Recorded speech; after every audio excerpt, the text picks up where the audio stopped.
Kādā jomā tev jāstrādā, lai nopirkt vecākiem māju pie jūras? Un tā ir pirmā mācību stunda jaunajā priekšmetā dzīves skola. Pirmā joma ir e-komercija. Tā ir vienīga no 5, kuras es nosaukšu jomām, kur nav obligāta augstākā izglītība. Nākamā joma, kura palīdzēs tev piepildīt visus savus sapņus, ir mākslīgā intelekta programmatūras izstrāde un pakalpojumi saistīti ar to.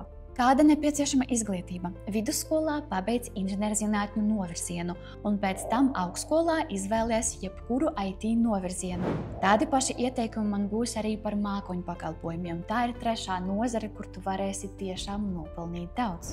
Nākamā joma ir viss, kas saistīts ar elektriskiem transporta līdzekļiem. Kāda nepieciešama izglītība?